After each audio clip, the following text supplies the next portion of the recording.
Hi dears, ബ്രോഡാഡ് വിത്ത് ഫാമിലിയുടെ മറ്റൊരു വീഡിയോയിലേക്ക് സ്വാഗതം. ഇന്നത്തെ വീഡിയോ കണ്ടപ്പോഴേ മനസ്സിലായിണ്ടാവും അല്ലേ, ഒരു മധുര പലഹാരമാണ്. സോഫ്റ്റായിട്ട് എന്നാൽ ഒട്ടും പൊടിഞ്ഞു പോവാതെ തന്നെ നമുക്കിത് ഉണ്ടാക്കിയെടുക്കാം. അതിന് ഓരോ സാധനങ്ങളും കറക്റ്റ് അളവിൽ ചേർത്താൽ മതി. അടിപൊളിയായിട്ട് തന്നെ ഈ സംഭവം കിട്ടും. ഇതെന്താണെന്ന് മനസ്സിലായോ? അരിയുണ്ടയാണേ. ഇപ്പം ഇത് ഉണ്ടാക്കാനായിട്ട് എടുത്തിരിക്കുന്നത് 2 ഗ്ലാസ് അരിയാണ്. അതായത് നാഴി എന്നൊക്കെ പറയില്ലേ, ആ ഒരളവ് തന്നെയാണ് കേട്ടോ. അതിൽ 2 ഗ്ലാസ്സാണ് അരി എടുത്തിരിക്കുന്നത്. നമ്മൾ ചോറ് വയ്ക്കാൻ ഉപയോഗിക്കുന്ന അരി തന്നെയാണ് എടുത്തിരിക്കുന്നത്. അതിന് നന്നായിട്ട് കഴുകി എടുത്തിട്ട് ഒരു അരിപ്പയിലിട്ട് വയ്ക്കുന്നുണ്ട്, അതിൻ്റെ വെള്ളം വാർന്നു പോകാനായിട്ട്. 10-15 മിനിറ്റ് ഈ അരിപ്പയിൽ ഇങ്ങനെ വെക്കുമ്പോഴത്തേനും അതിലെ വെള്ളമെല്ലാം വാർന്നു പോകുമല്ലോ. അപ്പോൾ അതിനൊരു പ്ലേറ്റിലേക്ക് മാറ്റിയിട്ടൊന്ന് പരത്തി വെക്കും. വെയിലുണ്ടെങ്കിൽ വെയിലൊരു 10 മിനിറ്റൊക്കെ വെക്കുമ്പോഴത്തേനും അതിലെ വെള്ളമെല്ലാം പെട്ടെന്ന് തന്നെ ഡ്രൈ ആയി കിട്ടും. അല്ലെങ്കിൽ ഞാൻ വെറുതെ ഫാനിൻ്റെ താഴെ തന്നെ വെക്കുകയും ചെയ്യും കേട്ടോ. വെള്ളമെല്ലാം ഒറ്റ പോയിട്ടുണ്ടെങ്കിലും അതിലൊരു നനവ് പോയി കിട്ടാൻ വേണ്ടിയിട്ടാണ് ഇങ്ങനെ പരത്തിയിടുന്നത്. അത് കഴിഞ്ഞ് വെള്ളം പോയി ഡ്രൈ ആയിട്ട് വരുന്ന സമയത്ത് തന്നെ അരി നന്നായിട്ട് വറുത്തെടുക്കും. 2 ഗ്ലാസ് ഉള്ളത് കൊണ്ട് തന്നെ 2 ട്രിപ്പായിട്ടാണ് വറുത്തെടുക്കുന്നത്. അരി നന്നായി മൊരിഞ്ഞു വരാനായിട്ട് ഹൈ ഫ്ലെയിമിലിട്ടിട്ട് തന്നെയാണ് വറുത്തെടുക്കാറുള്ളത്. ഏകദേശം ഒരു 3/4 വേവ് ആവുമ്പോൾ ലോ ഫ്ലെയിമിലിടും. എന്നിട്ട് പിന്നെയും ഒന്നുകൂടെ നന്നായി വറുത്ത് ഫ്രൈ ആക്കി എടുക്കും. നന്നായി മൊരിഞ്ഞ് വറുത്തെടുക്കുമ്പോഴാണ് അത് പൊടിക്കുന്ന സമയത്തും അരി ഉണ്ടയ്ക്ക് നന്നായിട്ട് ടേസ്റ്റ് വരണത്. വറുത്തെടുത്ത ശേഷം ഒരു പ്ലേറ്റിലേക്ക് ചൂടാറാനായിട്ട് ഇട്ട് കൊടുക്കുന്നുണ്ട്. ഏലക്കായുടെ ഫ്ലേവർ ഇഷ്ടമുള്ളവർ അരി വറുക്കുന്ന സമയത്ത് ഏലക്ക കൂടെ ആഡ് ചെയ്യണേ. ഞാനിപ്പോൾ അത് ആഡ് ചെയ്യുന്നില്ല, നമുക്കിവിടെ അങ്ങനെ ഏലക്കയുടെ ഫ്ലേവർ ഇഷ്ടമല്ലാത്തത് കൊണ്ടാണ്. അരി അവിടെ ഇരുന്ന് ചൂടാറി വരുമ്പോഴത്തേന് നമുക്ക് വെല്ലം കൂടെ ഉരുക്കിയെടുക്കാം. 2 ഗ്ലാസ്, അതായത് 2 നാഴി അരിയാണ് നമ്മളിപ്പോൾ എടുത്തിരിക്കുന്നത്. അതിനായിട്ട് ഏകദേശം നല്ല വലുപ്പത്തിലുള്ള 6 വെല്ലം എടുത്തിട്ടുണ്ട്.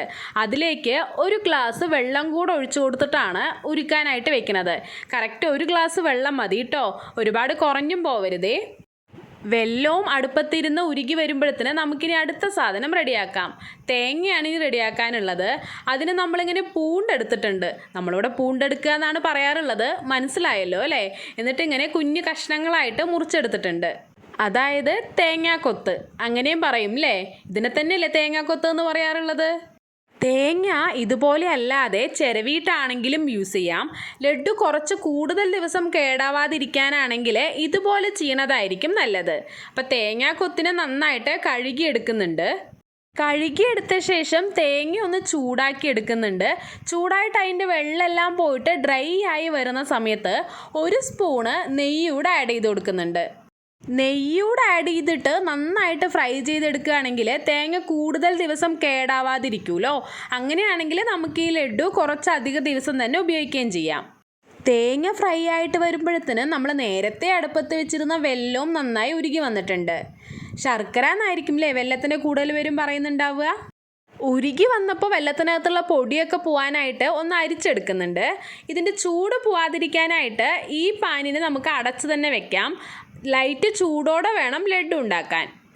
വെല്ലം ഉരുക്കലും തേങ്ങ വറുക്കലൊക്കെ ആയിക്കഴിഞ്ഞ് വരുമ്പോഴത്തേനും അരി ചൂടാറി വന്നിട്ടുണ്ട്. ഇനി ഇതിനെ പൊടിച്ചെടുക്കാം.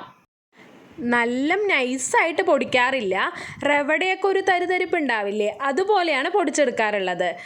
അതുപോലെ തന്നെ ലാസ്റ്റത്തെ ഒരു ട്രിപ്പ് കൂടുതൽ പൊടിക്കാതെയും ഇടാറുണ്ട്. ലഡ്ഡുവിനകത്ത് ചെറിയ കഷ്ണങ്ങളായിട്ടുള്ള അരികൾ കടിക്കുന്ന സമയത്തും ഒരു ടേസ്റ്റ് ആണല്ലോ. അങ്ങനെ ഇഷ്ടമില്ലാത്തവർ റവട സൈസ് തന്നെ ഫുള്ളായിട്ട് പൊടിച്ചെടുക്കാം. അരി പൊടിച്ച് കഴിയുമ്പോൾ തേങ്ങ വറുത്തതിലേക്കാണ് ഇട്ട് കൊടുക്കുന്നത്. അതിൻ്റെ മുകളിലേക്ക് വെല്ലം ഉരുക്കിയതിൻ്റെ പകുതി ഒഴിച്ചു കൊടുക്കും. പകുതി ഒഴിച്ചിട്ട് നന്നായിട്ട് ഇളക്കി സെറ്റാക്കി എടുക്കും. അതിന് ശേഷമാണ് വീണ്ടും പകുതി കൂടെ ഒഴിച്ചിട്ട് ഇളക്കിയെടുക്കാറുള്ളത്. വെല്ലം ഉരുക്കിയെടുത്തിട്ട് അരിച്ചെടുത്തിട്ട് നമ്മൾ അടച്ച് തന്നെ വെച്ചിരുന്നല്ലോ, അതുകൊണ്ട് തന്നെ അതിനകത്ത് ചൂട് നിൽക്കുന്നുണ്ടാവും. ആ ചൂടോടെ തന്നെ വേണം ഈ പൊടിയിലേക്ക് ഒഴിച്ചു കൊടുക്കാൻ. ഈ ചൂടോടെ തന്നെ ഇളക്കിയെടുത്ത് സെറ്റായി വരുമ്പോഴാണ് ഉണ്ടാക്കി കഴിയുമ്പോഴും ലഡ്ഡുവിന് അതിൻ്റേതായ ഒരു ടേസ്റ്റ് കിട്ടുള്ളൂ. ഏകദേശം ഒരു ചൂട് പോകുന്നത് വരെ സ്പൂണോണ്ട് തന്നെ ഇതിനെ നന്നായിട്ട് ഇളക്കി മിക്സ് ചെയ്തെടുക്കുന്നുണ്ട്. നല്ല ചൂടുള്ളത് പോയിട്ട് ചെറിയ ചൂടായിട്ട് വരുന്ന സമയത്ത് കൈകൊണ്ട് കൂടെ ഇതിനെ നന്നായിട്ടൊന്ന് മിക്സ് ചെയ്തെടുക്കുന്നുണ്ട്. അതിനുശേഷം ഉരുട്ടിയെടുക്കാം.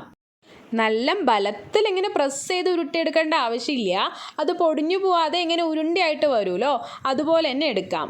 ഇപ്പം നമ്മൾ ഈ ഉരുട്ടിയെടുക്കുന്ന സമയത്ത് ഒരു നനവ് പോലെ ഉണ്ടാവുമെങ്കിലും ചൂട് ഫുള്ളായിട്ട് പോയി 1-2 മണിക്കൂറിൽ തന്നെ ഇതിൻ്റെ കറക്റ്റ് പരുവത്തിൽ സെറ്റായി വരും.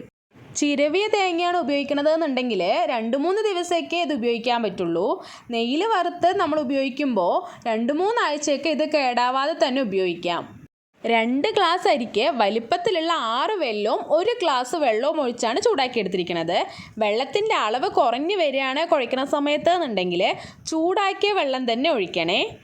ഇന്നത്തെ ഈ കുഞ്ഞു വീഡിയോ ഇഷ്ടപ്പെട്ടാൽ ലൈക്ക് ചെയ്യാൻ മറക്കല്ലേ. വീണ്ടും മറ്റൊരു വീഡിയോയിൽ കാണും വരേക്കും ബൈ.